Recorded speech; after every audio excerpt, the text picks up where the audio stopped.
Oh, it says it couldn't share my content. Is anybody else seeing that? No, it was Nope. working earlier. Yeah, it Yeah. was very strange. Let me try again. Maybe it's because you're recording, Sarah. And can you see that? Yes. Yes. Excellent. Okay, great. Well, good evening, everyone, and welcome. And thank you so much for joining us on this Thursday evening for another IFICA masterclass. We're thrilled to see you all here. I'm Karen Dewing. I'm the chairperson for IFICA's advisory board, a very proud member of this team. And it's always such a proud moment for me when this community gets together like this to learn from each other, to share knowledge, and to grow together. So thanks for making the time. And yeah, I know we're all really looking forward to an insightful conversation tonight. Looking forward to hearing from our top class guest, Aluchi, who's on the call with us. Hi, Aluchi. But first, I just want to take a moment very quickly, just take this opportunity to remind everyone about a super exciting upcoming in-person IFICA event in Johannesburg in May, the 8th of May. It's going to include a panel discussion with some of South Africa's most savvy and seasoned internal comms pros. There'll be a lively Q&A, there'll be some coffee, some good old-fashioned networking. So really, we'd love to see you there. So please just scan the QR code that you can see on the screen now for more details, and hope to see you all there. And then the next. There we go. Next quick reminder is about our IFICA 2026 survey, which is live now. And if you haven't already had your say, we'd really love to hear from you. So about your experience of working in internal comms in Africa. So again, please scan that QR code that you can see on your screen now and take 8 to 10 minutes after our masterclass just to leave your thoughts on the survey.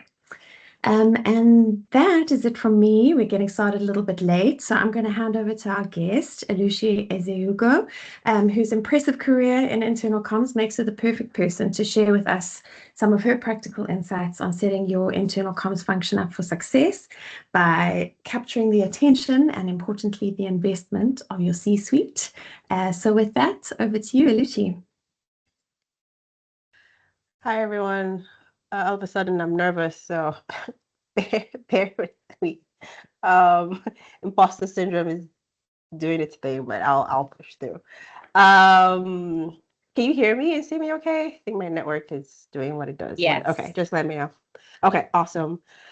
Okay, so thank you for being here. Internal comms is one of the things I love talking about the most. I mean, work-wise, I like talking about other things too, but work-wise, internal comms is one of my favorite topics. So I'm really honored to be able to share. And this is the conversation. I'm just sharing my perspectives, things that have worked for me, things I have seen work for other people. So please feel free to put in your own thoughts, questions, suggestions, so we can learn from each other, right? So yeah, I have maybe 7 points to share, and they're all connected, really. These are just the ways I think about getting the C-suite to buy into what we do, because I think it's really important. So first of all, even I think it's good to have a refresher or reminder about why we should even care about the C-suite buying into internal comms. Why should we even care about it?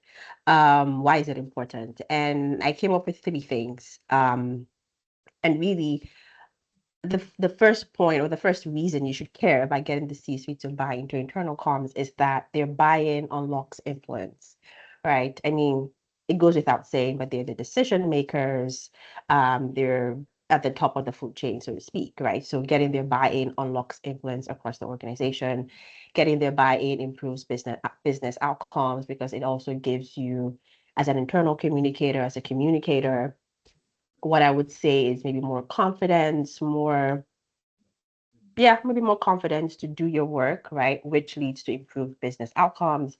And then getting their buy-in also changes when and how internal comms is used. And I have seen this over and over again, right? So when you have the buy-in and support and partnership from the C-suite, it changes how even other people in the org view the function, how they come to you for support, how they interact with you. and then that changes how the function is perceived and really helps you do your best work. So I think it's important to just remind ourselves why we need the buy-in of the C-suite, because it is important and really makes our lives and our jobs easier. At least that's what I found.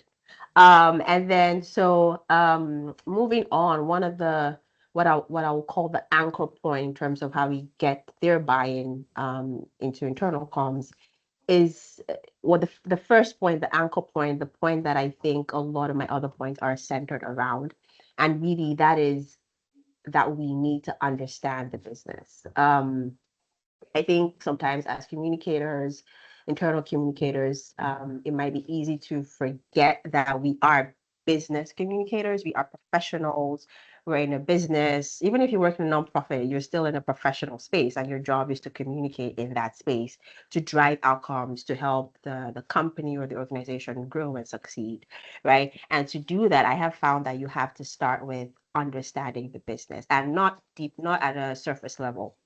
Like you have to go as deep as possible.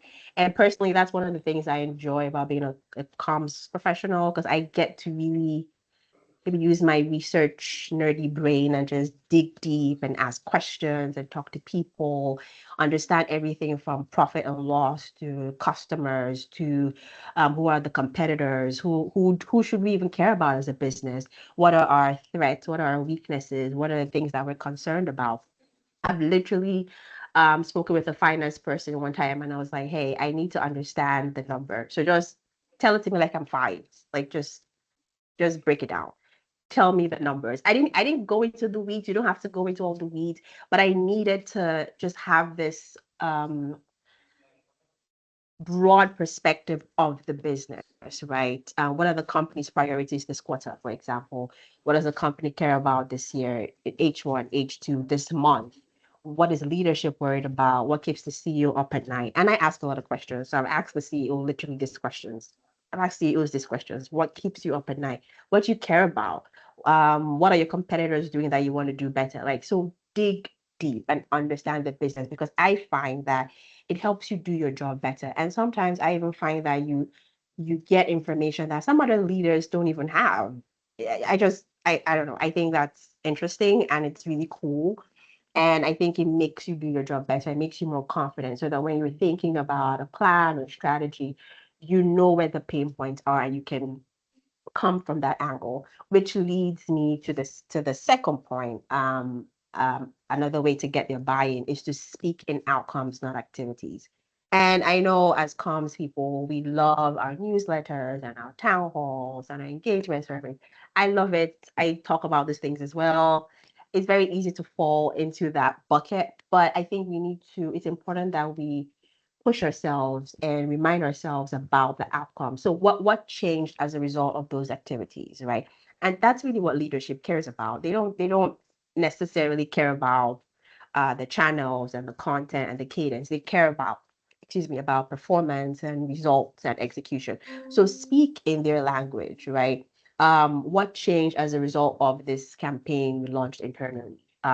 What changed as a result of this town hall, this engagement survey? Are people aligned? Are teams moving faster? The folks understand the decisions that are being made and acted upon? Do they understand where the business is going? Right? You need to talk about, excuse me, I have a cold as well, so please pardon me. You need to talk about the things that changed as a result of the activities you did, because that's what leadership cares about. It's the outcome that they care about. Because I think that also shifts internal comes from being about just sending things. No, we're more than that. It's what changed as a result of what you sent. And I also think it even helps us. Like, so you think about your work differently. I think it makes you even feel more confident in the fact that, hey, we did these things and here is what changed for the business. It even helps, I think, with your professional development and your growth. So even when you're speaking about what you do outside of work or outside of your company, you're able to tie it to business outcomes. You're able to tie it to results and impact. And it also positions you as a strategic partner, as a strategic professional, and it then shifts the focus into, sorry, shifts the function into being viewed as business critical. We're not a nice to have function. We're not this optional thing. No, we're essential. And how do you show that you're essential? How do you get leadership to support you and partner with you and buy into what you do? What you do is by first understanding the business, speaking in outcomes, not activities. You can still talk about activities if you want. I do that sometimes. I like activities too, but you have to tie it into the outcomes. You have to tie it into what has changed as a result of the activities. That's what they care about. That's what they want to know. And it shows that you think about the business. It shows that you are there to solve a problem, which leads me to my next point. So show that you are solving a problem. Show that you are solving a leadership problem, a business problem. That's how you get the C-suite to buy it, right? So, for example, I don't know, it could be anything from was there confusion in the organization? Is there confusion in the organization? Where is there confusion in the organization? Are people confused maybe about this product that we're launching, this partnership? Are there places where teams are misaligned? Are there places where execution is slowing down? Like, where can you actually show that you're solving a problem? I mean, all of these points are connected. I just wanted to break them down just so that I think it helps and it's easier to discuss that way. So these are business problems. These are things that leadership cares about. And the function becomes valuable when you can actually show that, hey, I understand the business, or I am understanding the business.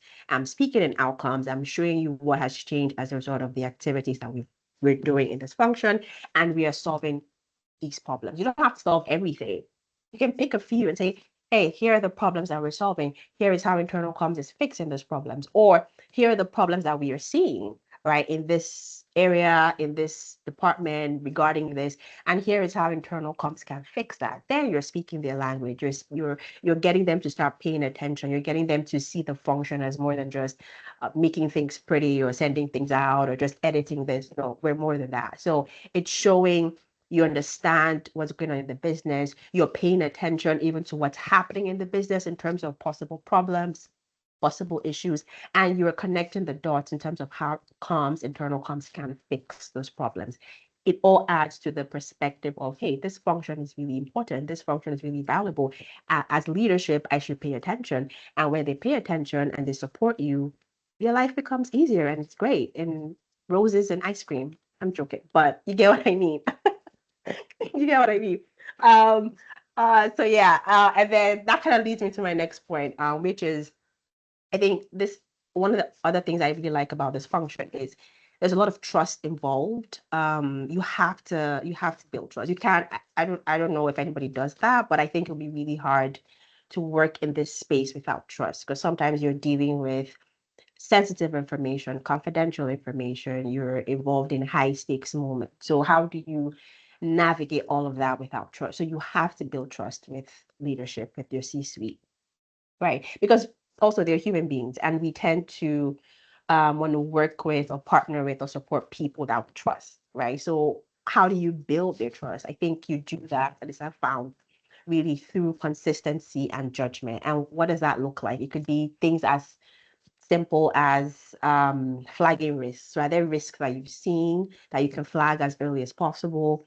It could be as simple as being accurate. So being accurate in your work, delivering good work, speaking in all those languages that we talked about, showing good judgment. How do you handle high stakes moments? Are you calm when there's fire somewhere, or are you running around like a chicken with the head cut off? You can feel that inside. I've felt that many times, but you don't have to show it, right? I think that's also part of it. How calm are you? How do you handle confidential information? How do you handle sensitive information? How do you, sometimes I think it's also about saying less, listening a lot, asking questions. And then when you speak, they'll tend to listen because you're saying things that matter when you do say them, right? I think a lot, maybe not a lot, but I think I found that quite a good number of comms people are introverted, which is interesting. So saying less may not be hard for a lot of us. Listen, observe, so that you have information. And so when you speak, it matters and it carries weight, right? Trust is so important. Like, I cannot emphasize that enough. And it could just even be as simple as just doing good work all the time, consistently. Again, obviously make mistakes. Nobody's perfect. But even when that happens, how do you deal with the mistakes? How do you deal with the bumps, right, in the road? Because you want these people, leadership, C-suite, to trust you. And you want them to see you as this is the person who gets messaging right. This is the person I can rely on to let me know what's going on in the org. This is the person I can rely on to help us communicate better. This is the person I can trust to get messaging right, right? Especially during difficult times when they're bombed. Sometimes it might also be pushing back when needed, right? Ask questions, push back, challenge them. Again, obviously with be smart about it, right? But um they need to see you as a partner. They need to see you as somebody who has their back, who cares about the business, who cares about the organization. And trust isn't built overnight. This will take time. This will come with, as I said, consistency, good judgment, just continuing to put in that work. Because I think trust is really important. Because when you have that trust, you know what that feels like when you have the trust of your leadership, of your C-suite. You can tell they trust your work, they trust your judgment. There's no, at least again, speaking from my experience, there's no micromanagement. It's like it becomes almost like, I mean, you are peers, but it becomes like peers exchanging ideas, and there's this understanding and respect. Like it's really, really important, and it makes your work easier, and it makes you, I think, feel more confident in what you do, and it also gives you the sense that they view your expertise as needed. They view your function as valuable. They view your discipline as critical for the business. So we need to care about building that trust because that will go a long way. And then my next point, and again, all of these things tie in together, but I think we also need to um, work towards or be focused on or remind ourselves that our job is to make leaders better communicators. I know sometimes it's easy to just be the amplifier, but what are you amplifying, right? If this leader or the C-suite, if they're not good communicators, you're just going to be amplifying messaging that is not great, that doesn't land, right? So how do you make them running, up? running. Very free, running. You Sorry. No worries, it's fine, happens, life. Um, yeah, so how do we make leaders better communicators, right? I think it could be things like helping them simplify their message, right? Helping them cut through the jargon. If it's convoluted, if it's too jargon heavy, how do you simplify this? I mentioned this earlier, but pushing back sometimes when something is unclear, and that could be pushing back could be asking questions. Asking questions I have found is such a good way to get people to even think about what they want to communicate. I have seen this over and over again, even with leadership. Because sometimes that's the way to push back. Like, okay, what are we trying to say here? Or why do we think this is needed? Or why do you want to say it this way? Right? Push back when something is unclear, and then really make sure that whatever it is that they are communicating aligns with what employees are experiencing, right? Because sometimes, because of the privilege of their position, they might be removed from what's really happening, what people are actually experiencing in the office, in the front lines. So your job as an internal communicator is, if they are already good communicators, make them better, make them stronger. If they are not good communicators, make them good communicators, because you also want employees to trust leadership. Again, trust. You want employees to trust that office. You want them to trust what is coming out of that office. You want them to feel like the communication is easy to understand, like it's honest, it's human, it sounds real, it doesn't sound like a robot, it sounds like a human being speaking to them. You want them to feel like whatever is being communicated makes sense to them and it aligns with what they're experiencing, right? You want all those things to happen, because if employees don't trust leadership, then your work is going to be a lot harder than it needs to be. People are going to be disengaged. They're not going to connect. And that's not what we want. That's why we're doing this. We want people to be engaged and connected to their work, to the company, to leadership, because I think it just makes for a more enjoyable and positive workplace, right? And it makes you feel good about your work. That's a really that I take that very seriously, right? So one way to get there is to help leaders be better communicators. And even if you need to amplify a message from them, you know you're already amplifying something that is solid, something that lands, something that makes sense, something that already, or something that will build trust with employees, right? So our job is really not just to broadcast leadership messages. No, we need to make those messages solid. We need to make them worth hearing.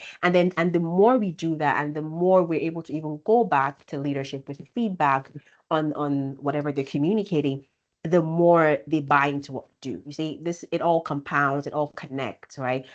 Our job is to make them better communicators. And in my career, most of the CEOs and leadership people I've worked with have been pretty good communicators, but there's always room for improvement. And I also think it also challenges you, right? How do I take this person from good to great? How do I make this person even more trustworthy, even more authentic, even more real, even more honest, right? Um, Let me give you a quick example. I worked somewhere where there was a layoff of like what 200 people. It was one of the hardest times of my career, but one of the proudest because of the work we did internally. And I worked with leadership and the CEO on how they were going to communicate this layoff. And I'm really proud of that work. I was like, look, we have to strip this down. We have to you're letting 200 people go. So we have to communicate this with care, with clarity, with empathy. Where you don't have the answers, say you don't have the answers and say what you're going to do to get the answers. You have to show people that you care, right? And we worked on all the talking points, all the possible questions. I worked with managers as well. It was a tough time, but I'm so proud of that work because feedback, even after that, after the actual layoffs had happened, I asked folks for feedback, as much as they were willing to give, and they thought the communication was so good. Like what the CEO actually said worked. It made sense. It was clear. It was human. It was empathetic. He wasn't sounding like this far off robot. One, he also came to Lagos because that was something I advised him to do. Please come to Lagos. The people who are going to be laid off are in Lagos. We don't want you in New York behind your computer. No, come to Lagos and speak to these people in person, right? And again, because I had built trust with leadership with him, he listened to that and he was able to communicate in a way that I thought was really good and sensitive, even though it was hard, right? So I think that is our job. That's one of the times I am I was so proud to be an internal communicator, even though it was a hard time, because it was human, it was clear, he wasn't sweeping things under the rug. And we really worked to make the message as simple and authentic and human as possible. So that is our job. It's not just to broadcast or amplify, it's to make whatever they're communicating, even if it's a good thing, even if it's a good message, a happy message, the messages need to be worth hearing. So a big point for me in getting leadership buy-in or C-suite buy-in is to make them better communicators. And then number 5, and this kind of ties into the point about outcomes, is really about showing impact in a way that leadership understands. So this is more like measurement now. So when we really want to show measurement, I know this is where a lot of us struggle. How do we measure the value of our work, the impact of our work? It's very easy to focus on open rate, clicks, attendance. Again, I have done that. I do that. I get it. But we also need to push ourselves further, right? To speak the language of leadership, right? So yeah, those open rate clicks, are they're good for us internally in a space like this, we get it, right? But what leadership cares about is, do people understand what is happening, right? Are teams aligned? Is there confusion anywhere? Are behaviors changing? For example, do managers even understand what's happening so they can communicate effectively to their teams, right? This is how we show solid impact. This is how we bring insight that matters. And the insight doesn't even always have to be quantitative. It can be qualitative. I've actually literally solicited feedback from people informally. Like I've just gone up to people, which is a big deal for an introvert like me, but I've just gone up to people and asked for feedback and asking, what do you think about this? Or I'll reach out to them on Slack, people that I know, friends, just people in the org. I just want to get their feedback. And that also comes with even you as an internal communicator building relationships far and wide within the org, right? Because that gives you a lot of valuable insight that you can take back to leadership. So it could be qualitative Impact could be quantitative, it could be both. But really, the point is to show the impact in a way that leadership cares about and that they understand what behaviors are changing. Is there still confusion here? Has this confusion or this thing that caused confusion been sorted out? Right? Are teams working faster? And does the fact that they're working faster lead to maybe, I don't know, improved customer metrics? Like, speak the language they understand, go beyond the open rates, go beyond the clicks. Even with the clicks, what are people clicking on particular things? Are you noticing the pattern there? What does that tell you? Are people curious about this thing? Do people want to know more about this project or this initiative? Okay, even with attendance, if we had a lot of people join maybe a particular town hall, why did we have so many people join? Are people confused? Do they need more information? Are they excited about this? Like, go beyond the surface and dig deep and get those insights that leadership will care about. I think that's another solid way to get them to buy into what we do, to get them to understand and see the value and continue to partner with us. And then my last point is to be in the room early. So I know this is always possible, but in an ideal world, we would all be in the room when decisions are made. That is the goal, that is the dream.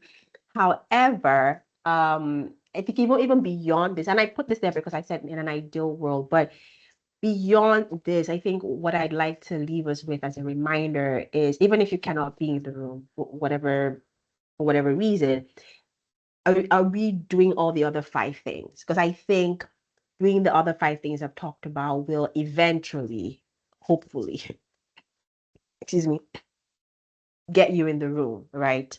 Get you in the room. It's almost like compounding efforts, compounding interest, compounding efforts, right? Are we doing the other five things? Are you understanding the business, digging deep, asking questions? Are you speaking in outcomes? Are you showing impact in the way leadership understands? Are you making leaders better communicators? I think it would even be easier for you to get in the room if you're doing all those other things because you're already showing the value of your function and the value of yourself as a professional in that function, right? So yeah, ideally, it would be great to be in the room. It would be great if we're not running at the end to clean things up or to shape things. But if you're not, I think do those other five things, and then so that when you do get in the room, your value is already proven, so to speak. It's easier to justify the fact that you're in the room, even though we shouldn't have to do that. But it's easier it's easier for your presence in the room to be justified and to be validated because you've done the work, you are doing the work, and you are providing all value in those other strategic ways, right?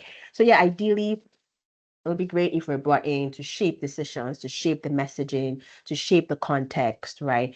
But it's, I think, much more important. If you don't leave with anything, leave with the first five things I said. If you cannot be in the room, I think doing those five things at the beginning will be fantastic, even for you. Even if you leave that org tomorrow, you're taking these things with you, and it helps you continue to build on, hey, here is my value as an internal comms professional. Here is the value of the function. And it also makes you feel more confident in your work when you can say, these are the things that change as a result of these activities. These are the ways I've made these leaders better communicators. This is my understanding of the business. It shows that you are a solid, well-rounded business professional who just happens to be a professional communicator. That makes sense, right? So I think for me, the most important thing is to do those five things, and then hopefully you're in the room already. Hopefully, as you're even doing those five things, leadership is like, oh, okay, let's bring them in. Let's bring them in. Makes sense. I'm seeing their work. I'm seeing their work. Let's bring them in. That's the goal, right? But even if that doesn't happen, politics, human beings, whatever the case is, let's do all these other five things to show the value of the function, to show that the value is not nice to have. We're not just people who send things out. We are capable business professionals, and our function is critical to the business, right? So just to bring everything together, okay, I've still got a time to bring everything together. Really, some of my thoughts in terms of how to get C-suite buy-in, and really, it's not just even to get their buy-in. I always think of it as a partnership. How do you get them to partner with you? How do you get them to support you? Because I think that partnership having the mentality of it being a partnership, I have found to be very beneficial and very valuable for them, for me, for the function, right? So in summary, it's important that we understand the business, continually understand the business as deeply as possible, speaking outcomes, not just activities. Show what has changed as a result of the activities. Make sure that you're solving real problems. Again, you can pick 2 or 3 and just go all in and show that you're solving those problems for the business. Build trust, so key. Build trust. Relationships matter with what we do, and trust is a big part of those relationships. Strengthen or elevate leadership communication. You might get the chance to work with really solid communicators, but there are always ways to make them better. There are always ways to make sure that at each point, whatever they're communicating, whether it's a video, whether it's a speech, whether it's something written, there are always ways to make sure that it's the best it can possibly be. And then show impact. Again, ties into the outcomes. But yeah, show impact in a way that leadership cares about and understands. And I really believe that, and this is a marathon, it's not a sprint. These are things that we have to keep reminding ourselves about, the things we have to keep coming back to, because it can be easy to just focus on the activities, because those take a lot of work. We put a lot into those activities, right? So it can be easy to focus on them, but I think it's good to remind ourselves of the value of our function. I really, really love this function. I think it's so underrated. It's so important. And whatever we can do to continually show the value of this function, I'm all for it. So these are just some of my thoughts in terms of how we can get the C-suite and leadership to buy in. I hope this was helpful. I hope I didn't ramble too much. Please, questions, comments, feedback, anything, very, very welcome. Thank you so much. Oh, thank you, Alushi. Cold or no cold, your nerdy research brain, you called it, was on fire. Really. Thank you so much for sharing with us. And I think you're an incredible ambassador for this industry, for this, this role we found ourselves in, and so much of what you said resonates. And I think you can see that from the questions and the comments that people have been posting in the chat. So I think let's jump into some of those. I think that I'll start here at the bottom, but we'll work our way through. We had a question from Masima. She's been noticing a growing conversation on LinkedIn about the role of a chief internal communications officer, particularly emerging in the UK. So in Africa, we're obviously not quite there yet. Could this be the shift that changes the game for internal comms? She's curious to hear the room's thoughts, your thoughts, Alushi. Could this role be the missing seat at the table? That's, the reason we are not getting into the room, that helps internal comms move from struggling for C-suite buy-in to being embedded in strategic decision-making. Great question, Masima. Yeah, please, guys, feel free to chime in. That sounds like an amazing role. Sign me up. That's amazing. That sounds Absolutely. awesome. I can't wait till we get there in Africa. That would be great. Yeah.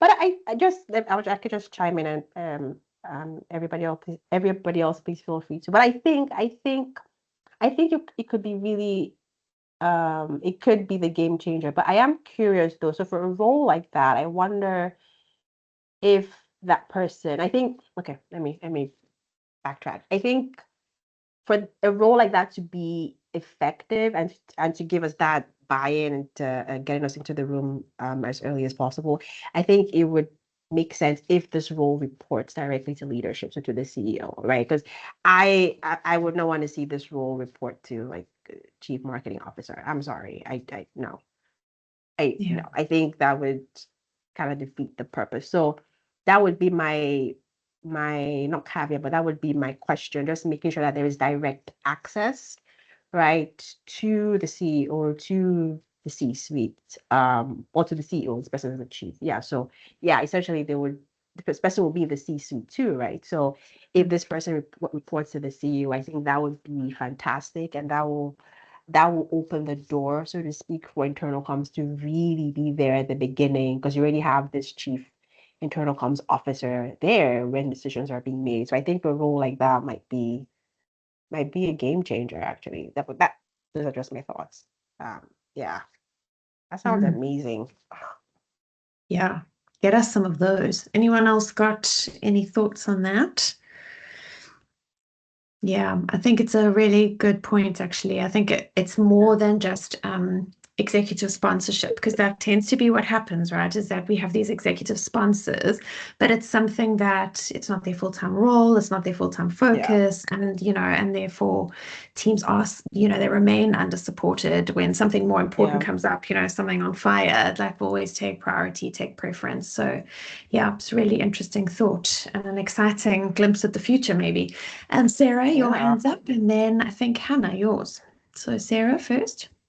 I think what would be so exciting for me would be to see business growth strategy as equally weighted on an internal audience as on the external customer. And the idea of that culture eats strategy for breakfast is so true, that if we don't have a culture that enables a strategy to come to life, that growth strategy that's identified as an external one is completely pointless. But to me, like, this chief internal comms officer is a signal, one would hope, that at a C-suite, they're recognizing that there's an equal importance to somebody ideating for an external strategy as there is for an internal strategy, and that actually the two can't work separately. And Oluchi, I loved your point about the reporting line, because we find our internal communications partners in Africa, at least that I've experienced, and I'd be interested if anyone has a different experience, they either report into human capital or they report into marketing. Neither of whom are necessarily communication specialists, nor is internal communications their priority from an investment level. And so what you end up is a really diluted focus. And exactly to a point about getting into the room early, you've immediately created a barrier. So you've immediately diluted the impact. And then it becomes really difficult to prove impact if you constantly having that diluted. So I think to me, it's really exciting because it signals, I think, a better understanding of what drives growth, which isn't just a new product or a new way to reach an untapped market externally. What if you could activate your entire internal audience as your primary growth engine? What would that look like? Yeah. Yeah. Yeah. Absolutely. I think Masima, your hand was up, but it might have gone down. Anybody else want to chime in there? Otherwise, I think we'll jump into one or two of the other questions. I saw one from Mataka. Sorry, was there Karen, I someone? can. Yes, go No, ahead. it's me. I think Sarah covered it so nicely, because I was also thinking that culture, the culture of the organization is also going to be very important for this role to flourish. And I think especially the reason why there was a necessity, or the executive saw it fit to get that role into the executive suite or the C-suite. Because for me, it's also going to be a problem if we've got that role in the organization. However, decisions are made, and then it's almost please go and execute 1, 2, 3. So it defeats the purpose, because you are just sitting there listening to all these decisions being taken. And I think one of the very important things is that I think we all have to accept that as comms professionals, we are there to support a specific mandate of that particular organization. It can be accountants, it can be scientists, it can be insurers, blah, blah, blah, you name it. But at the end of the day, I think our role is also very important in terms of that particular business succeeding. And so I think if that is the need or the reason why a chief internal communication officer is hired, then I think that that particular organization will be moving into the right direction. And if the culture also allows for that employee, that chief internal comms officer, to be able to voice out their opinions, be able to advise and serve as an executive partner instead of just support function, then I think definitely we might be headed in the right direction. And I think for Africa, especially for South Africa, I'm not particularly sure about other African countries. I think for South Africa, that is still a very big problem, because for many C-suites, we are just seen as support function. And I think that's where we need to that's the problem we first need to tackle, being able to be seen as a strategic business partner. Thanks. Yeah, absolutely, Massimo. And we've discussed this so many times, just the two of us, moving from that kind of being seen as the post office to being seen as a true partner. And that was one of my favorite points, your ending point there, Lucy, around like a true partnership and what that means, to really work together, to shape something together. And I agree that we are a way off, but the fact that the conversations are happening, I think, is a really exciting, something exciting on the horizon. We had a question from Mataka, and this, also resonates. In internal comms, especially within lean internal comms teams, the workload can be overwhelming. Absolutely. Often it requires pushing back and saying no, since not every request truly needs to be communicated. How do you balance that reality with the pressure to always deliver when requests come directly from leadership? It's a great question. Oh, Mhm. do I have all the answers? I don't think I have all the answers. No pressure. But I can tell you what I have done. Yeah, I can tell you what I've done. I think that might be a good way to help. I have, again, I said I asked questions. I've literally asked, oh, why do we need to do this? So why do we need to do this? Could you please share how this fits into the company's priorities or the organization's priorities, the goals for the quarter, et cetera, et cetera. I have literally done that. And I have found that, and I do that with, if it's coming directly, so it's one thing if it's coming directly from leadership, it's another thing if it's coming from non-leadership. I think non-leadership is a bit easier to handle. But with leadership, I have literally asked those questions, and I have done asked those questions with knowing that, okay, sometimes, yeah, I still have to do this thing, but I ask the questions for I guess two reasons. One, for my own satisfaction or knowledge or information, right? And then two, for them also to think about what it is they're requesting or think about what it is that they want to communicate. Because I have also found that sometimes when I have asked the question, they're like, oh, and we talk about it. They're like, okay, maybe we don't really need to do this, or and then I suggest other avenues or other ways we can go about it or the possible solution. And they're like, okay, we could try this. Right. And so many times it helps them think about what they're asking you to do or what their request is, right? And then sometimes, okay, it still has to be done and I do it. But I always ask those questions, right? Okay, why do you want to do this? Can you please share how this fits in with the company's goals, the organization's goals? Because it also helps them know that I am thinking about the business and what is important to the business in this quarter, this month, etc. Right? So that I'm not just, like we've said, I'm not just an order taker just to set things out. No, my role is important to the business, and I'm thinking about that, and I have to prioritize, right? So for me, I literally do that. And then sometimes, depending on the leader and the relationship I have with them, I have also told them sometimes, hey, here are the things on my plate right now. And so in order to take this on, I have to drop this. Right. And sometimes that also helps them be like, okay, okay, this can wait. It's not so urgent. Like for me, it's just taking a step back. I don't just say yes. I know I have just said yes before. It happens. But as I've grown in this space, it's like, okay, just pause, take a step back, ask those questions. Why do you need it? Why are we doing this? Can you please share how it impacts the company's goals? Because they might also even have insight into how it affects the company's goals that I don't have. That's also a way for me to learn and understand where they are coming from, because they might have information that I don't have and context I don't have, right? And so I do all that, and then I usually also go back to my manager and say, hey, here, because I always like to build good relationships. So many times leaders come to me, they don't even go to my manager. And so I go back to my manager and say, hey, here's what happened with so and so and so. And here's the conversation we had, and I have to prioritize this and this, etc. I have that conversation. And that's usually fine because I do a lot of the heavy lift with the leader and ask those questions and go back and forth. And that's how I have handled it, because you can't. I'm yet to hear of an internal comms team that is robust. It's usually lean, one person, two people, I don't know, maybe five max. If that ever happens, it's usually lean. So you have to find a way to cope. That's how I have coped. That's how I've handled it. It's just having a conversation because I see them as a partner, right? It's not an adversarial relationship. It's how can I help you? And how can I help you help me? So I ask those questions, I have that conversation, and then depending on what the resolution is, then I take it back to my manager. And then sometimes I've even found that there are times when in the course of that conversation and asking those questions, I'm able to even point them in the direction of somebody who might be better for them to work with initially.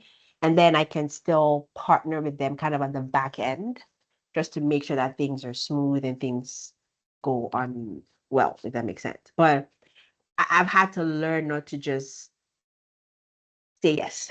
It's really hard because you also kind of want to do a good job and please people and be nice and blah blah blah. But you'll burn out. It's very easy to burn out in this function as well. So I've just found just pausing, asking those questions, have a conversation with this person and find out what they're thinking and why they think this is important to their team, to the business, and take it from there. That's how I've handled it. That's how I don't have all the answers, but that's how I've handled it. It's worked for me. So use at your own risk, but it has been effective for me.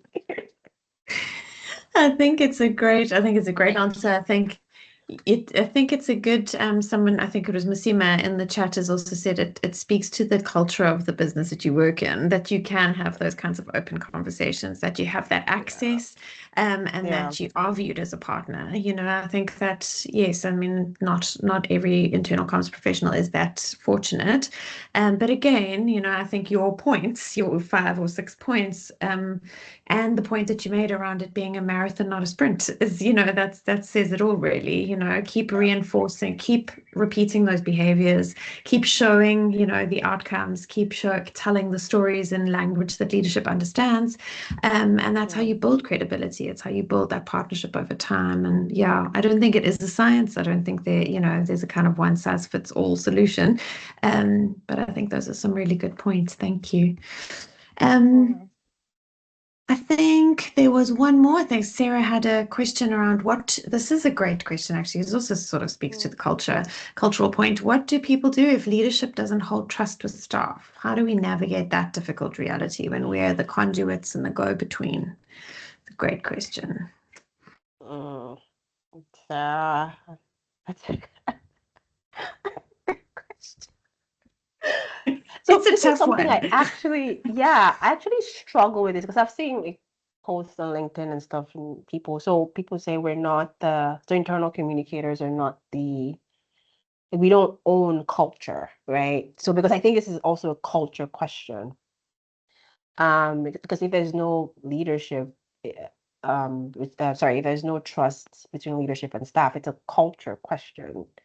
It speaks to I think, the foundation of the business. So I struggle with things like this because we don't own culture, but our work adds to it. Our work enhances it. Our work can shape it and strengthen it. Oh, I think what I would, if I'm ever in this situation, I don't think I've ever been. Actually, maybe I have been, but not on a massive scale. So I have seen that, okay, there are maybe a couple of leaders that staff just doesn't trust. Generally, I think I have had that. So what I've tried to do, again, my nerdy research brain, is to find out why. Why? Why is this mistrust here with this leader or these leaders, right? Why? There has to be a reason. Like, there has to be a reason why. What maybe it's and actually I have asked people. I mean, I didn't do this right away. I observed and kind of paid attention, and so I have asked people, trying to get some insight into thoughts on leadership in general, right? How do you feel about leadership, about the communication that comes from there? And then maybe go through the list and just, how do you feel about this person, this person, this person? And just do it with the reason, and be smart about it. You don't want to come off as like you're gossiping or anything, obviously. But I wanted to get to the bottom of what is it about this person or this leader that you don't trust. And for actually interesting, this only happened to me once in a particular role, and it was that they felt that those leaders just did not sound authentic. They just didn't think they sounded authentic. Okay, I was like, why don't you think they sound authentic? Is it the language they use? Is it some of their mannerisms? Like, what is it? So there was one I honestly gave up on because I couldn't figure it out. But there was one where it was more the mannerism. So this person was very this person didn't make a lot of eye contact. And in Africa, depending on where you are, that might be a big deal, it may not be a big deal. For some reason, they wanted more eye contact. And they wanted to feel like the leader was speaking to them. Like they just felt like the person was always aloof in a way. And so I had to actually work. It's a small thing, but it's not because yeah. So I had to work with that leader on that, and this leader was not even aware of that. Just goes to show you, yeah, like perceptions. This leader was not aware of that, how they came across. It was something that we worked on the time that I was in that role. And we saw because I went back to some of the people I had spoken to like months later just to see if anything had changed, and they were like, okay, I can see some improvement. I can see you've been working, Oluchi. I see you've been working. There's some improvement. I feel better. It wasn't changed overnight, but I just feel better about this leader now. I just feel like okay, and there's more intentionality in terms of how they come across, and I feel better about them. So honestly, I don't have the answers to this one, but I will start with why. Why is this happening? There has to be some reason. And if it's also okay to realize that this might be beyond you. You don't own culture. We can't fix everything. As brilliant as we are, this might be something you can't fix. Maybe find a chunk of it that you can fix or you can focus on. Is it mistrust with all of leadership? Are there one or two that it can be like the ambassadors of the leadership office that you can kind of push to the front? I don't know, but I will start with why. For me, I'll just start with the why. Find out the reason. I think when you find out the reason, if there are reasons, and also sometimes maybe also I think push back on with employees in terms of their reason, because some of it might just be, I don't know, preferences or personal preferences that are not really solid. Might be solid to them, but maybe they're just things that are not really solid. So maybe push back, ask questions, just try to understand why, and then take it from there. I think for me, why is a big thing because once you understand the why, I think so it's easier to come up with possible solutions. And then is this something you can also partner with HR on? Are there, because we don't own it. I think sometimes we give ourselves that load of owning culture. I don't think we should. I think culture belongs to everybody. And if there are ways you can partner with other people to understand why this mistrust is happening and fix it, I think we should do that. We don't have to take it on by ourselves. Those are my answers, Sarah. I don't, this is a big one. Yeah, please feel free to chime in if anybody has better answers. I would say ask it because there's, in a funny old way, as much as we're fighting for a seat at the table and to be in the room early, also there's a weird expectation that we might be the only people who would have an awkward conversation with someone in leadership about something, like you said, often small, that needs to be shifted to make a really big difference. And it's a curious thing of you trust me to do that, but not necessarily to like talk to you strategically. And it's a really interesting, and I think your earlier points about building trust are probably the answer, that we have to build trust in order to earn the right to ask people those questions and ask those questions of our leaders. And it's sort of a cyclical thing that the more you earn trust, the more you're able to intercede in those ways and understand from your people how best to do that, because obviously every leader is different. But I've definitely worked in situations where like there's just such a big gap between the trust in leadership and the people, and some of that's just business realities like massive retrenchments or like things that are potentially out of people's control but are represented or embodied by a leader. And then some of it is like behavioral and helping leaders understand that the way they talk or the jokes that they make or how they show up impacts how much people believe in them. But it's very difficult if you're starting from a place where there's already like not a baseline of trust. Yeah. I think it's also fair, like you said, so depending on the context, it's also fair if there's a period where trust is broken or lower and leaders have to rebuild that again. I think it's also okay to let them know, like I said, if retrenchment has happened, if something has happened, it's okay for them to know, hey, we need to work to rebuild this again because of A, B, and C. I think that's also fair as well, if it's that kind of situation. But yeah, really good question. Yeah, agreed. I think we're 3 minutes over. We did start a little late, so I hope you'll all forgive us for that. But that ending on the point about trust is, yeah, I think it's really thin on the ground at the moment. Geopolitics, to thank for that. But it is also the topic of our of the upcoming in-person event that I mentioned earlier in Joburg. I can share my screen again if you just want to have a look at those details, and just am I sharing my screen? Yes, I am. And just scan that QR code just to get some more information about the event. As you can see there, the panel discussion will be around how internal comms became the trust broker.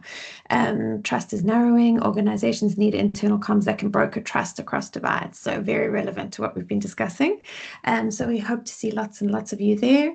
And again, please do remember to take part in our survey if you haven't already. If you're an internal comms professional in Africa, which I assume all of us are, then yeah, your voice is really important. So make sure that it's counted and please participate in that survey.